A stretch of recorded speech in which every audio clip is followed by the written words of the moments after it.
यह कहानी शुरू होती है 18वीं सदी ऑस्ट्रेलिया से। हम एक बच्चे को देखते हैं जो छोटे से रोते हुए बच्चे को चुप करवा रहा है। अचानक उसे किसी ने आवाज दी और वह वहां से चला जाता है। अब दूर खड़ी एक औरत जो यह सब देख रही थी आगे बढ़ और बच्चे को अपनी गोद में उठा लेती है। बच्चा धीरे धीरे करके चुप हो जाता है और यह औरत तब अपने गले से एक माला उतार कर बच्चे के गले में डाल देती। वो फिर बच्चे को एक झरने के ऊपर लेकर गई। अचानक उसे पता नहीं क्या हुआ, बगैर किसी वजह से वो बच्चे को झरने से नीचे फेंक देती है, जो चीज काफी हैरानक थी। ऐसा करने के बाद वो सीधा चर्च में गई। अपना गुनाह कबूल करते हुए कहती है कि मुझसे बहुत बड़ी गलती हो गई है। फिर बहुत जल्द ये खबर सुनने को मिलती है कि उस औरत को उसके की सजा मिल चुकी, जो मौत ही थी, और वो भी बहुत बेरहमी से। हम उसकी लाश को जंगल में देखते हैं, जिसे कुर्सी से बांध कर लिटाया हुआ था और उसका सर पिंजरे में कैद होता है। अभी कोई अनजान आदमी वहां आता है जो औरत की उंगली काटकर एक कपड़े में रख लेता है। इसके बाद हम कहानी के मेन कैरेक्टर को देखते हैं, जिसका नाम एगस था। एगस एक गरीब किसान होती है जो अपने भाई और मॉम के साथ रहती थी। उसकी उम्र 17 साल आज। उसकी शादी है, जिस वजह से वो खुश लग रही थी। अब एगस, उसका भाई और मॉम, ये तीनों अपना सामान एक मालगाड़ी में रख के दूसरे गांव जा रहे होते हैं। ये सब कुछ उसके होने वाले हस्बैंड के लिए हो रहा था। ये लोग जब उसके घर पहुंचे तो पता चला कि शादी की तैयारियां तो अरुज पर हैं। एगस की शादी जिस आदमी से हो रही थी उसका नाम वुल्फ होता है। गांव वाली खुशी से एगस को अपने हाथों पर उठा लेते हैं, जिससे उसे भी काफी खुशी हुई। अब वुल्फ की मॉम एगस को एक टिफिन पहनाती है, जिसके बाद उसके हाथ में एक बच्चे जैसा पुतला पकड़ा दिया जाता है, जो देख एगस समेत सभी काफी खुश नजर आते हैं। दरअसल यह करके उसे समझाने की कोशिश की जा रही थी कि शादी के बाद वो अच्छी वाइफ बने, अपने घर के सब काम कर सके, साथ ही उसे एक और जिम्मेदारी भी मिल जाएगी जो उसके बच्चे की होगी जब वो मां बने। खैर, उन दोनों की शादी हो जाती है और जब लोग जश्न मनाते हुए नाच गाना कर रहे थे तो वो एगस को कहता है कि चलो मेरे साथ, मैं तुम्हें कुछ खास दिखाता हूँ। वो उसे सरप्राइज देना चाहता था। उसकी आंखों पर पट्टी बांधता है और उसे एक नए घर में लेकर आता है। यह देख एगस हैरानी से कहती है, लेकिन मुझे तो लगा था मैं तुम्हारी माँ के साथ रहूंगी। वुल्फ जवाब देता है कि वो घर मेरे भाई को मिलेगा, जिस वजह से मैंने अपने जमा किए हुए पैसे और कुछ उधार पकड़कर यह घर खरीदा। एगस यह सुनकर काफी फिक्रमंद हो जाती है। उसने फौरन कहा कि उधार पैसे लिए हैं आपने, मगर क्यों, और अब आप यह कर्ज चुकाएंगे कैसे? वुल्फ मुस्कुराते हुए जवाब देता है कि तुम टेंशन मत लो, यह मेरा काम है, सब ठीक हो जाएगा। उधर सुबह से शाम हो गई थी। गांव वाले अभी भी डांस कर रहे होते हैं, साथ ही बहुत ज्यादा शराब पीने की वजह से वह नशे में धुत होते हैं। एगस देखती है कि वुल्फ भी फुल नशे में है और अपने दोस्त से बातें कर रहा है, जिसके कुछ देर बाद एगस की फैमिली भी वापस जाने का फैसला करती है। उसका भाई एग्नेस को कपड़े में लिपटा हुआ एक तोहफा देता है। वो जैसे उसे खोलती है तो यह उस औरत की कटी हुई उंगली थी, जिसे सबके सामने मौत की सजा सुना देगी। उसका भाई कहता है कि यह तुम्हारे लिए एक तरह से किस्मत की चाबी है, तुम अपने हस्बैंड के साथ भी अच्छे से रहोगी और बहुत जल्द तुम्हें मां बनने की खुशखबरी भी पेंगी मिलेगी। यह सुनकर एगिस बहुत ज्यादा खुश हो जाती है और दोनों बहन भाई गले मिलते हैं। उन्होंने कहा कि हम एक दूसरे को बहुत याद करेंगे। फिर एगिस जब अपने नए घर आई तो वो उसी उंगली को चूमती है, फिर उसे अपने बिस्तर के नीचे रख देती है, मानो जैसे ही उसकी किस्मत अच्छी कर देगी। ऐसा करने के बाद वो गौर से दुआ करने लगी कि मुझे एक अच्छी वाइफ बनाना और बच्चे भी जल्दी देना। अब कुछ देर बाद वुल्फ नशे की हालत में घर आता है। एगिस अच्छी बीवी की तरह उसके पास जाकर अच्छा टाइम गुजारने का सोचती है, लेकिन वो तो उल्टा उसे डांटकर चुपचाप सोने को कहकर खुद भी सो जाता है। अगली सुबह जब एगिस की आंख खुली तो उसने देखा कि वुल्फ बिस्तर पर नहीं है। वो पूरे घर में और अस्तबल में उसे ढूंढती है, लेकिन वो कहीं भी नहीं मिलता। अब एगिस तैयार होकर जंगल में चली जाती है। काफी देर तक वहां भटकने के बाद उसे एक पेड़ पर लगे कागज पर अजीब तरह के निशान दिखते हैं। यह उसी औरत के थे जिसने बच्चे को झरने से फेंक दिया था और अब उसकी मौत हो गई, जो देखकर एगस को काफी बुरा महसूस होता है। वो जब आगे बढ़ी तो उसे औरत की लाश भी दिख जाती है, जो अभी तक कुर्सी से बंधी हुई है और उसका सर काटकर साइड पर रखा हुआ है, जो पिंजरे में कैद है, जो देख उसका दिल बैठ जाता है।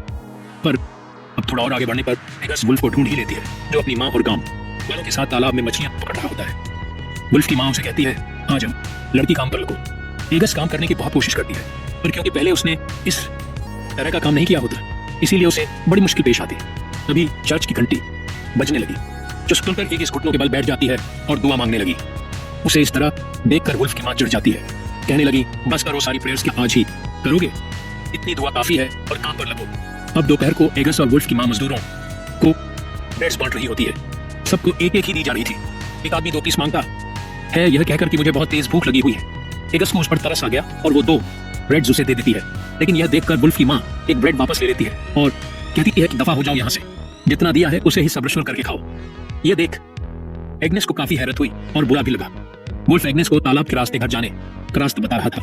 वो यह भी कहता है कि अब से काम के मुताबिक कपड़े पहना करो। घर आने के बाद एगिस बाकी कामों में लग जाती है। फिर शाम को फिर से कटी हुई उंगली वो चूमती है और फिर से उसे बिस्तर के नीचे रख देती है, उम्मीद के साथ कि उसका हस्बैंड उसके साथ प्यार से रहेगा और उनका बच्चा जल्दी हो जाएगा। लेकिन आज रात भी वो उसे खुद से दूर कर देता है। इससे एग्नेस का दिल टूट गया और वो बाहर अंधेरे में आकर रोने लगती है। अगली सुबह एग्नेस चर्च जाती है और जीसस की बच्चे वाली मूर्ति को देखकर गॉड से अपने लिए बच्चे की दुआ करती है। एगस और वुल्फ की मॉम तालाब पर जाती है कपड़े धोने। तभी यहाँ एक औरत आ जाती है जो माँ बनने वाली। ये औरत भी वुल्फ के घर की वर्कर थी। वो जल्दी एगस से घुल मिल जाती है। फिर दोनों जंगल में जाते हैं आराम करने के लिए, लेकिन उनकी वहाँ आंख लग जाती है। एगस की जब आंख खुली तो उसे एहसास हुआ कि मैं काफी टाइम से सो रही हूँ। वो औरत भी वहां से जा चुकी थी, इसीलिए एग्नेस भी जल्दी से उठकर घर की तरफ चलती थी।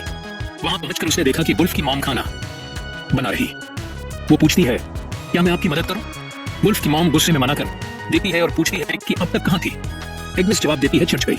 इस पर वुल्फ की मॉम उसे ताना देते हुए कहती है कि तुम बेशक जितनी मर्जी दुआएं करो, लेकिन गॉड उस औरत का साथ कभी नहीं देते जो अपने हस्बैंड का ख्याल नहीं करती और उसे टाइम से खाना बना के नहीं देती। वुल्फ की माँ ये भी कहती है कि तुमने जो पौधा रखा हुआ है बहुत बुरा है, गंदा है, पूरा घर ही इसकी वजह से गंदा लगता है, इसलिए बेहतर होगा इसे फेंक दो। अब उनके बर्ताव से एगिस को काफी बुरा फील हुआ। वो वुल्फ से पूछती है, क्या तुम्हारी मॉम हर रोज आएंगे? उसने जवाब दिया, पता नहीं। एगिस फिर पूछती है, वो क्या कुछ नफरत करती है?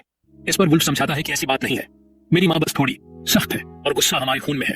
खैर, आज रात भी वुल्फ एग्नेस पे कोई बात किए बगैर ही सो जाता है, जिससे वो काफी उदास हो गई। सोचती है कि आखिर मैं ऐसा क्या करूं कि मेरा हस्बैंड मुझ में दिलचस्पी ले।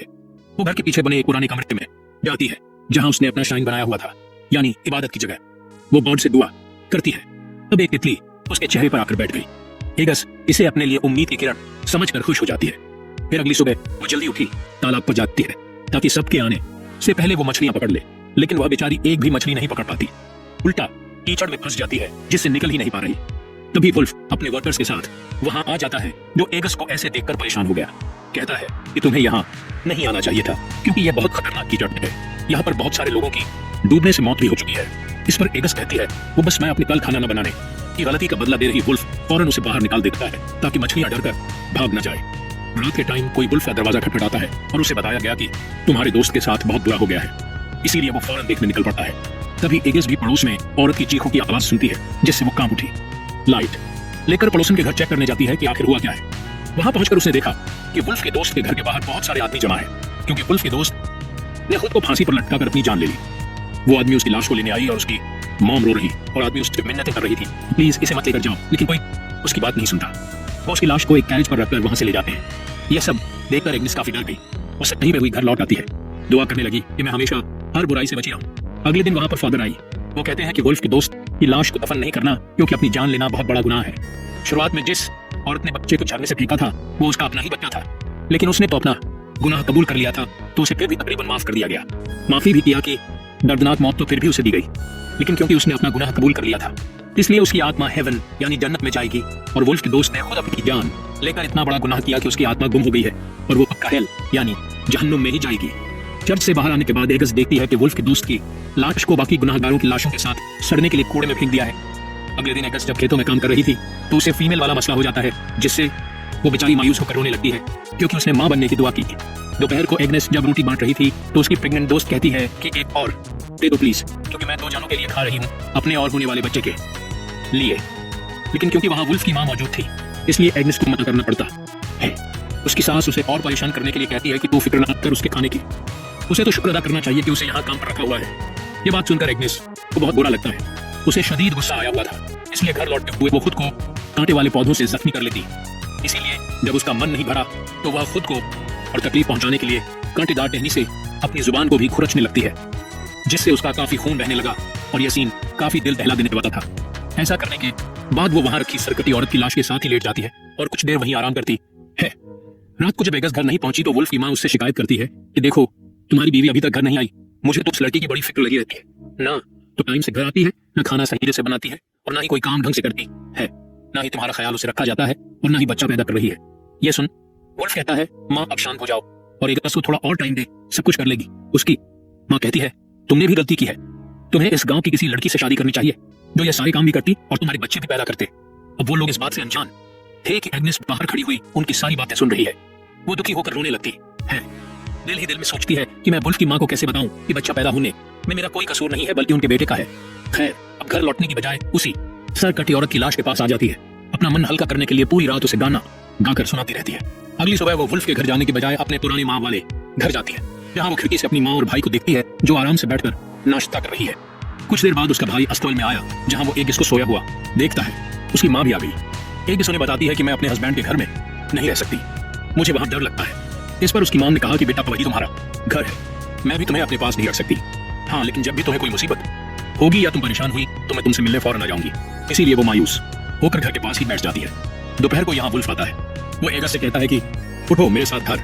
लेकिन जब एग्नेस ने इसके लिए मना कर दिया तो वह उसके भाई की मदद से जबरदस्ती उठाकर अपने घर ले आता है। एग्नेस घर के सभी कामों को करने से मना करती है। उसकी हालत देखकर लग रहा था जैसे वो अंदर से टूट चुकी है। वो पूरा दिन या तो सोती रहती है या फिर दुआएं करती रहे। उसकी सास काफी गुस्से में उसे कहती है, लड़की यार, ड्रामे बंद करो और अपनी तबीयत ठीक करो। लेकिन एगस, जिसके अंदर जीने की अब कोई उम्मीद नजर नहीं आ रही थी, कोई जवाब नहीं दे। वुल्फ की माँ उसके कपड़े बदलने लगी ताकि उसे डॉक्टर के पास लेकर जाए। तब गुस्से में वह कपड़े छीनकर खुद पहनती है। फिर चेकअप करवाने के बाद अकेले ही घर की तरफ जाने लगती है। तभी उसे रास्ते में एक अनजान छोटा सा बच्चा मिलता है, जिसे देखकर वो काफी खुश हो गई। फौरन उसे गोद में उठा लेती है। वो सोचती है कि मेरी दुआ कबूल हो गई है और यह गॉड की तरफ से मेरे लिए गिफ्ट है। वो उसे लेकर घर आ जाती है, मगर वुल्फ की माँ को काफी गुस्सा आ जाता है। उसने कहा कि इस बच्ची को तुम वापस वहीं छोड़कर आओ जहां से लेकर आई हो। इसके माँ बाप इसे ढूंढ रहे हो। अब उस बेचारे के पास बात मानने के अलावा और कोई रास्ता नहीं था, इसीलिए वह बच्चे को वहीं छोड़ आती। उसे यकीन होता है कि उसके माँ बाप जरूर आएंगे। फिर घर आकर वह बच्चे के लिए खूब दुआएं करती। जैसे ही रात हुई, वुल्फ गांव वालों के साथ मौज मस्ती करने और शराब पीने में मग्न होता है। उसे अपनी बीवी की जरा परवाह नहीं थी, जो डिप्रेशन में डूबी हुई थी, अपने बिस्तर पर लेटी हुई। एक बार फिर वो कटी हुई उंगली निकलती है, उसका खून चाट कर गॉड से दुआएं करने लगती है। अब कुछ ही देर बाद वो कांपते हुए नीचे गिर गई और उसे ऐसे ख्याल नजर आने लगते हैं जिनका हकीकत से कोई ताल्लुक ही नहीं होता। फिर जैसे ही उसकी आंख लगी, उसे एक ख्याल नजर आया। वो मिट्टी खोदती है, जमीन में गड़ी हुई उसे अपनी लाश मिलती है, जिससे वह समझ गई कि मुझे दफना दिया गया है। फिर अचानक ही उसकी आंख खुल गई। उसने देखा कि वुल्फ उसका गला पकड़ के खड़ा है। वो तंग आ चुका है और उसे समझ नहीं आ रही कि अब वो एगस के साथ क्या करे। फिर अपने गुस्से पर कंट्रोल करके वो कमरे से बाहर चला जाता है। अब काफी टाइम के बाद वो वापस आया। एगस की हालत देखकर सोचता है कि इसे फिर से डॉक्टर के पास लेकर जाना चाहिए, लेकिन एगस उसे कहती है कि इसकी जरूरत नहीं, क्योंकि मेरा टाइम आ चुका है। तुम बस फादर या प्रीस्ट को बुला लो ताकि मैं अपने गुनाह कबूल कर सकूं। यह सुन वुल्फ काफी परेशान हो गया और फौरन वहां से बाहर निकल पड़ता है। कुछ देर के बाद वो वापस आया। एगस को बताता है कि फादर घर पर नहीं है और अब उनसे कल ही मुलाकात हो। एगस को काफी देख होने लगी कि कहीं ऐसा ना हो कि मैं अपने गुनाह कबूल के बगैर ही मर जाऊं और मेरी आत्मा हेल में जाए। वो सच बताती है कि हाँ, मैंने चूहे मारने वाला जहर खाया। यह सुन वुल्फ बहुत घबरा जाता है और उसे उल्टे करने पर मजबूर करता है। खुशकिस्मती से ठीक टाइम पर जहर उसके अंदर से निकाल देता है। कुछ टाइम के बाद वुल्फ की माँ वहां आती है। उसने देखा कि एग्नेस जिंदा तो है, लेकिन बहुत कमजोर हो गई है। इसलिए वो एगस की मदद करते हुए उसे कपड़े पहनाती है और वुल्फ उसे उठाकर उसकी माँ के घर ले जाता है। वो एगिस की माँ अपनी सास को बताता है कि इसने चूहे मारने वाला जहर खाया है और मेरा मानना है कि इस पर किसी शैतान का साया है। मुझे लगता है कि इसका यहाँ रहना जरूरी है, सुकून से अपनी माँ के घर बजाय इसके कि वह जबरदस्ती मेरे घर में रहे। जिसके बाद वह अपनी वाइफ को अलविदा कहकर वहां से चला जाए। अगली सुबह हम देखते हैं कि एगिस पहले से बेहतर हो गई है और अपने कमरे की साफ सफाई करती, फिर तैयार होकर अपने घर वालों को अलविदा कहकर घर से निकल जाती है। वैसा जंगल में पहुंची जहां उसे बच्चों का एक ग्रुप नजर आया जो खेल रहे थे। एक बच्चे से पूछती है, क्या तुम मुझे यहाँ के शाइन के बारे में बता सकते हो? मैं तुम्हें पैसे दूंगी। बच्चा इसके लिए मान गया और जब ये दोनों शाइन तक पहुंचे तो एगिस उसे कहती है कि तुम भी मेरे साथ दुआ करो। बच्चा मान गया और ये दोनों शाइन के अंदर जाकर दुआ करने लगते हैं। लेकिन अब अचानक एगिस लड़के की गर्दन में चाकू घुसा देती है, जिससे वो जख्मी होकर नीचे गिर गया। एगिस उसे पकड़ लेती है। बच्चा गिड़गिड़ाता है, प्लीज मुझे मत मारो, लेकिन वो कई बार चाकू से वार करके उसकी जान ले लेती। फिर उसकी लाश को देखकर कहती है, अब तुम गुनाह नहीं करोगे, तुम बच्चे भी थे, इसलिए गॉड की नजर में तुम एक फरिश्ता बन जाओ। फिर वो चर्च गई। अगले दिन फादर से मिलने की बात करती है। रात में वह अपने बाल काट लेती है और अगले दिन फादर के सामने अपने सभी गुनाहों को कबूल करने लगी कि मैं सबसे पहले अपने हस्बैंड को खुश नहीं कर सकी। फिर मैंने अपनी सास के बारे में उल्टा सीधा सोचा, अस्तबल के जानवरों की भी देखभाल नहीं कर सकी और कोई काम ठीक से ना करके अपने इन लोगों पर मुसीबत लाई। आगे वो कहती है, मैंने एक अच्छी बीवी बनने की बहुत कोशिश की, लेकिन मैं नाकाम रही और मैंने यही सोचकर चूहे वाला जहर खा लिया था कि कोई मेरी मदद नहीं कर सकता। इनके अलावा मैंने एक और बड़ा गुनाह किया, मैंने एक बच्चे को मार दिया। ऐसा मैंने इसलिए किया कि शायद वो बच्चा गुनाह नहीं करेगा और मेरी आत्मा को भी सुकून मिल जाएगा। यह सब बताते हुए एगिस रो रही थी और अब वो गिड़गिड़ाते हुए गॉड से दुआ करती है कि प्लीज मुझे हेल में मत भेजना, मैं माफी मांग रही हूँ तो इसे कबूल कर लीजिए। उसकी पूरी बात सुनकर फादर फैसला करते हैं कि इसके गुनाहों को पाक करें। उन्होंने एगिस को कहा कि गॉड ने तुम्हें माफ कर दिया है। जो सुनकर एगिस को बहुत सुकून मिलता है। वो एक साथ हंसने और रोने लगती है, जैसे उसके दिल से कोई बहुत बड़ा बोझ उतर गया हो। फिर अगले दिन लोग पेड़ों पर उसके गुनाहों की तस्वीरें भी लगाते हैं, जैसे वो पहले भी करते थे। एगिस को फिर जानवरों की खाल पहनाकर रेडी पर डालकर पूरे गांव में फिराया जाता है। फिर उसे वहां ले आए जहां उसे मौत के घाट उतारा जाना। उसे एक कुर्सी पर बिठाकर चेहरे पर मास्क डाल दिया जाता है। इन लोगों में वुल्फ भी था, जो काफी दुखी नजर आता है, रो रहा था। एगस इस चीज को कबूल करते हुए एक धीमा और सुकून सा गाना गाने लगती है, जिसके बाद ही उसका सर काट दिया गया। अब वहां खड़े लोगों का मूड अचानक से बदल गया। वाह, सब खुश होने लगते हैं। फिर एगिस की गर्दन से निकलने वाला खून एक बाल्टी में जमा किया जाता है और लोग पैसे दे देकर अपने कप्स और ग्लास को भरने लगते हैं ताकि पी सके, क्योंकि उनका मानना था कि उसने अपने गुनाहों को कबूल किया, उसकी दुआ और माफी कबूल हुई। इसीलिए उसका खून प्योर है, पाक है, और उसका खून उनकी जिंदगी में खुशहाली लाएगा और अच्छी किस्मत देगा। अब गांव वाले खुशी से झूम उठे नाचने लगते हैं, जबकि एगस का सर एक पेड़ पर लटका दिया जाता है। और एगस की कहानी के खात्मे के साथ ही यह